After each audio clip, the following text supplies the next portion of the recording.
ওরাই এসে রাসূলকে বলেছে যে এক কাজ করেন, লাকুম দীনুকুম ওয়ালিয়া দিন, যে সূরা কাফিরুন যে প্রেক্ষাপটে নাযিল হয়েছে, আমরা সবচেয়ে প্রিয় সূরা। তো তারা এসে কি বলছে, ইয়া মুহাম্মদ সাল্লাল্লাহু আলাইহি ওয়াসাল্লাম, চলেন তো, এত ঝগড়া বিবাদ মারামারি করে লাভ কি? আপনি একদিন আমাদের এই দেবতাগুলোর পূজা করবেন, আমরা একদিন আল্লাহর ইবাদত করব, ব্যাস ব্যাস, সমস্যার সমাধান, ভাগাভাগি। আপনি একদিন এটা করেন, আমরা একদিন এটা করব। আল্লাহ তাআলা সাথে সাথে নাযিল করে দেন, কুল ইয়া আইয়ুহাল কাফিরুন লা আ'বুদু মা তা'বুদুন। কি শক্তিশালী কথা দেখেছেন? এই যে আপনাদেরকে বুঝতে হবে, এইটাই হলো মূলত ইসলাম। এই কথা বলতে পার, লা আ'বুদু মা তা'বুদুন, হে কাফেররা, তোমরা যার ইবাদত করো আমি তার ইবাদত করি না, আমি যার ইবাদত করি তোমরা তার ইবাদত করো না। লাকুম দীনুকুম ওয়ালিয়া দিন, তোমাদের ধর্ম তোমরা পালন করো, আমার যে দিন, এই দিন আমি পালন করবই, জীবন দিয়ে হলে আমি আমার এই দিন পালন করবো।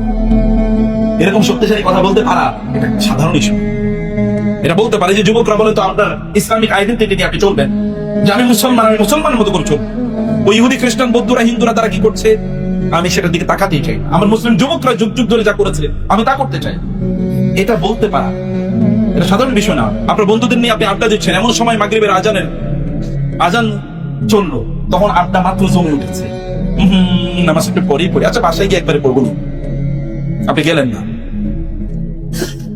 না, আপনি বলতে পারলেন না পড়িয়া পার্সোনালিটি নাই, ব্যক্তিত্বই না। এরা হচ্ছে খ্রিস্টানদের মতো, এর দিয়ে কোনো কাজ হবে না, দুনিয়ার কাজ হবে না আখিরাতের কাজ। বলতে পারা যে না আজান হয়েছে, এখন সবকিছু বন্ধ, এটুকু বলতে পারলেই তুমি উপরে উঠবা, মনে রাখবে। এটুকু বলতে পারলে আপনি উপরে উঠবে, মনে রাখবেন। এই যে বুড়োরা বলছে, ওদের বসে কথা বলছে, নামাজের সময় হয়ে গেছে, সব বন্ধ, কোনো কথা চলবে না।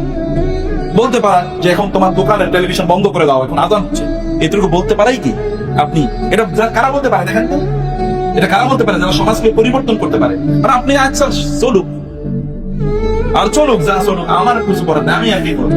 এরকম যারা মনে করে তারা কোনোদিন তারা কিছু করতে পারবে না। রাসূল